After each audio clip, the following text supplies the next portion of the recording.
Shri Venkateswara academy వారు 5వ తారీఖు రోజు కండక్ట్ చేసిన ఫస్ట్ సిరీస్లోని ఆన్లైన్ ఎగ్జామినేషన్కి సంబంధించి జనరల్ సైన్స్ విభాగంలో అడిగిన ప్రశ్నలకి సమాధానాలు ఇప్పుడు డిస్కషన్ చేద్దాము. మొదటి ప్రశ్న, బీర్ షుగర్ అంటే ఏంటి అని. బీర్ షుగరు, దీనికి ఆప్షన్స్ని చూసినట్లయితే ఏ వచ్చి మాల్టోజు, బి వచ్చి లైపేజు, సి వచ్చి మనకి గ్లూకోజు, అదేవిధంగా డి వచ్చి లాక్టోజు. వీటికి నాలుగింటిలో సరైన సమాధానం వచ్చి మాల్టోజు.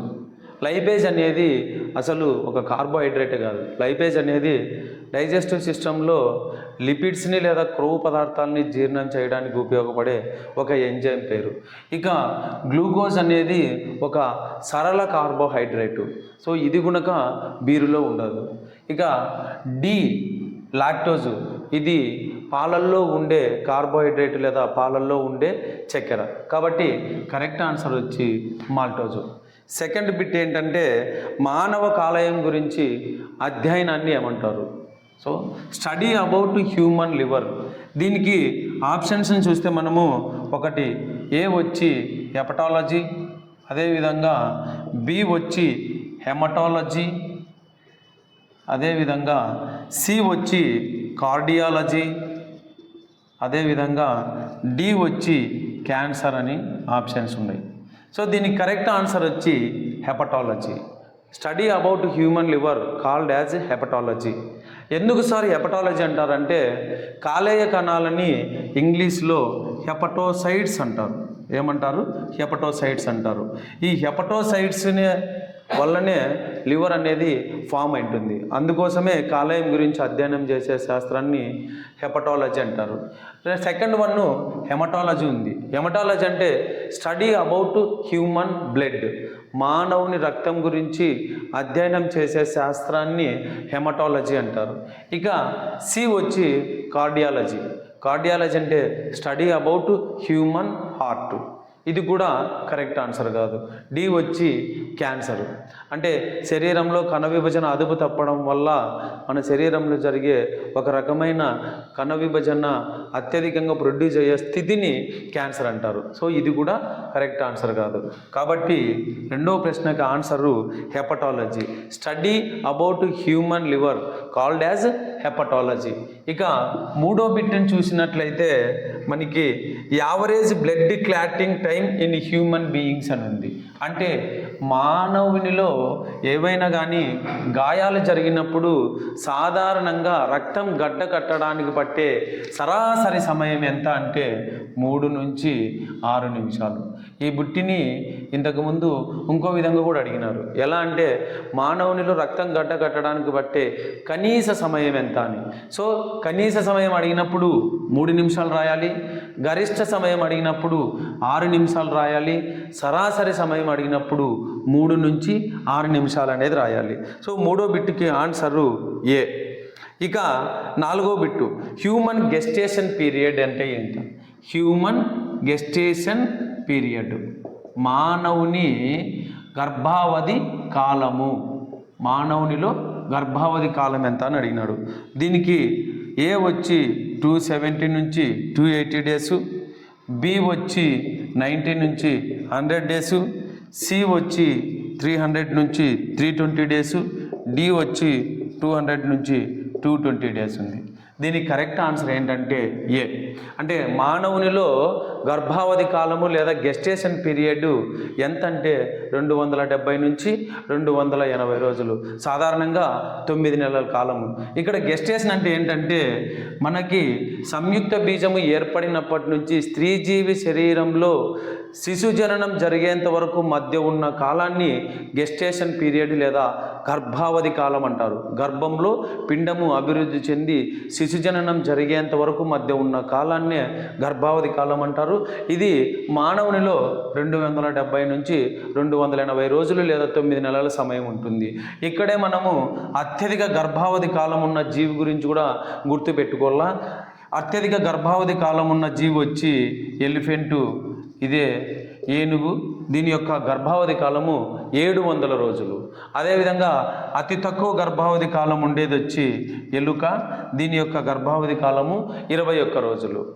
దీని తర్వాత నెక్స్ట్ బిట్ ఏమి ఇచ్చినారంటే which gland in human has peanut shape. మానవుని శరీరంలో బఠానీ గింజ ఆకారంలో ఉండే ఎండోక్రైనిక్ గ్లాండ్ ఏది అని అడిగినారు. దీనికి ఆన్సర్ వచ్చి పిట్యూటరీ గ్లాండ్.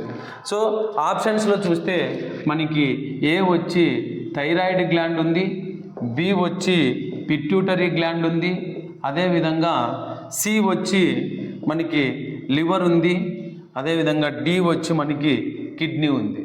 సో వీటిలో మనం ఎలిమినేషన్ చేసుకుంటే కిడ్నీ అనేది అసలు గ్రంథే కాదు, ఇది ఒక ఎక్స్క్రేటరీ ఆర్గాన్. సో దాన్ని మనం ఎలిమినేట్ చేస్తే ఈ మిగిలిన మూడింటికి కూడా చూసుకున్నట్లయితే వీటిలో ఇది నాన్ ఎండోక్రైనిక్ గ్లాండ్. లివర్ మీద మనకి బిట్టు మానవుని శరీరంలో అతిపెద్ద గ్రంథి ఏదంటే లివరు లేదా కాలేయము. ఇది దాదాపు 1.5 kg బరువు ఉంటుంది. దీని అధ్యయనాన్ని హెపటాలజీ అని అంటారు. సో ఇక మిగిలిండేటివి ఒకటి పిట్యూటరీ, 2 థైరాయిడ్. ఈ రెండింటిలో మనకి బఠానీ గింజ పరిమాణంలో లేదా బఠానీ గింజ ఆకారంలో ఉండే గ్లాండ్ ఏదంటే పిట్యూటరీ గ్లాండు. సో ఆన్సర్ వచ్చి బి, పిట్యూటరీ గ్లాండ్. దీన్నే తెలుగులో పీయూష గ్రంథి అంటారు, దీన్ని మాస్టర్ గ్లాండ్ అని కూడా అంటారు. ఎందుకు దీన్ని మాస్టర్ గ్లాండ్ అంటారంటే మానవుని శరీరంలో మిగిలిన అన్ని ఎండోక్రైనిక్ గ్లాండ్స్ యొక్క పనితీరుని ప్రత్యక్షంగా కానీ పరోక్షంగా కానీ ఇది నియంత్రిస్తూ ఉంటుంది కాబట్టి పిట్యూటరీ గ్లాండ్ అని మాస్టర్ గ్లాండ్ అని అంటారు. దీన్నే పీయూష గ్రంథి అని తెలుగులో అంటారు. ఇక థైరాయిడ్ గ్లాండ్ని ఏమని అడుగుతారంటే లార్జెస్ట్ ఎండోక్రైనిక్ గ్లాండ్. మానవుని శరీరంలో అతిపెద్ద ఎండోక్రైనిక్ గ్లాండ్ ఏదంటే థైరాయిడ్ గ్లాండ్. సో ఆ క్వశ్చన్కి కరెక్ట్ ఆన్సర్ ఏదంటే పిట్యూటరీ గ్లాండ్. పిట్యూటరీ గ్లాండ్ గురించి మరొక విషయము ఏం గుర్తుపెట్టుకోవాలంటే దీన్ని మాస్టర్ గ్లాండ్ అని కూడా అంటారు. ఓకేనా? సో నెక్స్ట్ ఏంటి, శరీరంలో అతిపెద్ద అవయవం, the largest organ in human body. మానవుని శరీరంలో అతిపెద్ద అవయవం ఏదంటే చర్మము. సో దీనికి ఆన్సర్ వచ్చి సి. 6th వన్కి ఆన్సర్ వచ్చి సి. ఆన్సర్ ఏ వచ్చి కాలు ఉంది, ఆన్సర్ బి వచ్చి తొడ ఎముక ఉంది, దీన్నే ఇంగ్లీష్లో ఫీమర్ అంటారు. ఆన్సర్ సి వచ్చి చర్మము, ఆన్సర్ డి వచ్చి మెదడు. సో వీటిలో అతి పెద్ద అవయవం ఏదంటే చర్మము. మానవుని శరీరంలో అత్యంత పొడవైన ఎముక, అతిపెద్ద ఎముక ఏదంటే ఫీమరు లేదా తొడ ఎముక. అదేవిధంగా మానవుని శరీరంలో అతిపెద్ద అవయవం ఏదంటే చర్మము. ఇది దాదాపు 1.5 చదరపు మీటర్లు ఉంటుంది. చర్మం గురించి అధ్యయనం చేసే శాస్త్రాన్ని డెర్మటాలజీ అని అంటారు. So 6th one correct answer వచ్చి చర్మము. ఇక 7th one bit, who discovered dynamo. డైనమోని ఎవరు కనిపెట్టినారు? దీనికి ఆప్షన్స్లో థామసన్ ఉంది, 2nd వన్ వచ్చి మైకేల్ ఫెరడే ఉంది, 3rd వన్ వచ్చి రూథర్ఫర్డ్, డి వచ్చి జాఫర్ అని ఉంది. మరి డైనమోని ఎవరు కనిపెట్టారంటే మైకేల్ ఫెరడే అనే శాస్త్రవేత్త నీకు డైనమోని కనుక్కున్నారు. ఏంటి సార్ డైనమో అంటే యాంత్రిక శక్తిని విద్యుత్ శక్తిగా మార్చే పరికరాన్ని డైనమో అంటారు. దీన్ని మైకేల్ ఫారడే అని ఆయన కనిపెట్టినారు. ఇది యాంత్రిక శక్తిని విద్యుత్ శక్తిగా మార్చడానికి ఉపయోగపడుతుంది. ఇక 8th బిట్ ఏంటంటే ఫ్రీజింగ్ పాయింట్ ఆఫ్ ఆల్కహాల్. అంటే ఆల్కహాల్ యొక్క ఘనీభవన స్థానం ఎంత? Freezing point of alcohol. ఏంటి సార్ ఇక్కడ ఘనీభవన స్థానం అంటే మనం ఏదైనా కానీ ఒక ద్రవ పదార్థం యొక్క ఉష్ణోగ్రతని తగ్గించుకుంటూ పోతే ఒక నిర్దిష్టమైన ఉష్ణోగ్రత వద్ద ఆ ద్రవ పదార్థము ఘన పదార్థంగా మారిపోతుంది. ఆ నిర్దిష్టమైన ఉష్ణోగ్రతని మనము ఆ పదార్థం యొక్క ఘనీభవన స్థానము లేదా ఫ్రీజింగ్ పాయింట్ అంటారు. ఇలా ఆల్కహాల్ యొక్క ఘనీభవన స్థానము -119 డిగ్రీల సెల్సియస్. ఇలా అతి తక్కువ ఘనీభవన స్థానాన్ని అంటే మైనస్ వాల్యూస్లో ఘనీభవన స్థానాన్ని కలిగి ఉండడం కారణంగానే ధ్రువ ప్రాంతాలలోనూ మంచు ప్రాంతాలలోనూ ఉండే అతి తక్కువ ఉష్ణోగ్రతలను కొలవడానికి ఉపయోగపడే థర్మామీటర్లో ఆల్కహాల్ను ఉపయోగించుకోవడం జరుగుతుంది. సాధారణంగా ఆల్కహాల్లో ఉష్ణోగ్రతల్ని కొలవడానికి మనము థర్మామీటర్ను ఉపయోగిస్తాము. ఈ థర్మామీటర్లో మనకి మెర్క్యూరీ అనేది ఉంటుంది. కానీ మెర్క్యూరీ యొక్క ఘనీభవన ఉష్ణోగ్రత చాలా ఎక్కువ. ఇప్పుడు ఆల్కహాల్ యొక్క ఘనీభవన ఉష్ణోగ్రత మెర్క్యూరీ అయితే చాలా చాలా తక్కువ. అందుకోసమే ధ్రువ ప్రాంతాలలో ఉష్ణోగ్రత విలువలు సడన్గా తగ్గిపోతూ ఉంటాయి. ఒక్కొక్కసారి -90 -100 దాకా వస్తాయి. ఇలాంటి పరిస్థితుల్లో మనము మెర్క్యూరీ థర్మామీటర్ను ఉపయోగిస్తే అది -89 79 డిగ్రీల సెల్సియస్ వద్ద గడ్డగట్టిపోతుంది. అప్పుడు విలువలు కనిపెట్టడము మనకి కష్టమవుతుంది. అందుకోసమే అత్యంత చల్లటి ధ్రువ ప్రాంతాలలోని అతి శీతలమైన ఉష్ణోగ్రతలను కొలవడానికి మనం సాధారణంగా ఆల్కహాలిక్ థర్మామీటర్ను ఉపయోగించడం జరుగుతుంది. దీనికి కారణము ఆల్కహాల్ యొక్క ఘనీభవన స్థానము -119 డిగ్రీలు ఉండడమే. నెక్స్ట్ బిట్టు ధ్వని తీవ్రత యొక్క ప్రమాణాలు ఏంటి? సౌండ్ ఇంటెన్సిటీ ధ్వని తీవ్రత యొక్క ప్రమాణాలు ఏమంటే దీనికి ఆన్సరు డెసిబిల్స్, డిబి అని లేదా డెసిబిల్స్ అని అంటారు. డెసిబెల్స్ అనేవి ధ్వని తీవ్రతకి ప్రమాణాలు. అంటే ధ్వని యొక్క తీవ్రతని మనము డెసిబిల్స్లో కొలుస్తాము. సాధారణంగా మానవుడు సంభాషించుకునే యొక్క ధ్వని తీవ్రత మనకి 40 నుంచి 60 డెసిబిల్స్ మధ్య ఉంటుంది. ఈ డెసిబిల్స్ అనేది 110 నుంచి 120కి వచ్చినాయనుకోండి, మన యొక్క చెవి వీటిని భరించడానికి వీలవ్వలేనంతగా ఉంటుంది. సో ఇక్కడ ధ్వని తీవ్రతకి ప్రమాణాలు ఏమంటే డెసిబిల్స్. ఇది ఒక శాస్త్రవేత్త పేరు. ఆయనే సౌండ్ ఇంటెన్సిటీ అంటే సౌండ్కున్న ఈ ధ్వని తీవ్రత లక్షణాన్ని కనిపెట్టినాడు కాబట్టి ఆయన పేరు మీదే మనము ఈ సౌండ్ ఇంటెన్సిటీకి ప్రమాణాలుగా డెసిబిల్స్ని చెప్తాము. ఇక నెక్స్ట్ నీటిలో ఉన్న గాజు గ్లాసులో ఉన్న నాణెము పెద్దదిగా కనిపించడానికి కారణం ఏంటి అన్నాడు. ఇది ఫిజిక్స్ కాంటెంట్ నుంచి మనకి లైట్ అనే టాపిక్ మీద అడిగిన బిట్టు. ఏంటి? గ్లాసులో ఉన్న నాణెము పెద్దదిగా కనిపించడానికి కారణము ఏ వచ్చి ప్రతిబింబం, బి వచ్చి వక్రీభవనం, సి వచ్చి వికిరణం, డి వచ్చి పైవన్నీ అన్నారు. దీనికి కరెక్ట్ ఆన్సరు వక్రీభవన్. దీన్ని ఇంగ్లీష్లో రిఫ్రాక్షన్ అంటారు. ఏంటి వక్రీభవనం అంటే మనము ఒక గాజు గ్లాసు తీసుకుని అందులో నీళ్లు ఉంచి లోపల ఏదైనా నిమ్మకాయ కానీ లేదంటే ఒక కాయిన్ వేసినప్పుడు మనము బయట వైపు నుంచి దాన్ని చూస్తే అది పరిమాణంలో ఎక్కువ కనపడుతుంది. దీనికి కారణము కాంతికున్న వక్రీభవనమే. ఎందుకు ఈ వక్రీభవనం అనేది ఆ నాణాన్ని పెద్దదిగా కనపడేలాగా చేస్తుందంటే, ఇక్కడ వక్రీభవనం అంటే ఏవైనా కానీ కాంతి కిరణాలు ఒక యానకం నుంచి మరొక యానకంలోకి ప్రవేశించేటప్పుడు ఆ రెండు యానకాలలోని సాంద్రతను బట్టి తక్కువ సాంద్రత నుంచి ఎక్కువ సాంద్రత ఉన్న యానకంలోకి ప్రయాణం చేసేటప్పుడు కాంతి కణాలు బలహీనమైన కణాలు కాబట్టి వంగి ప్రయాణిస్తాయి. ఈ లక్షణాన్నే మనము వక్రీభవనం అంటాము. ఇక్కడ గాజు గ్లాసు లోపల ఉన్న నాణాన్ని మనం చూసే సమయంలో కాంతి కణాలు మనకి మొదట గాలిలో ప్రయాణం చేసి ఆ తర్వాత నీటిలోనికి ప్రయాణం చేయాల్సి వస్తుంది. ఇప్పుడు గాలితోనూ నీటితో పోలిస్తే గాలి కంటే నీరు ఎక్కువ సాంద్రతను కలిగి ఉంటుంది.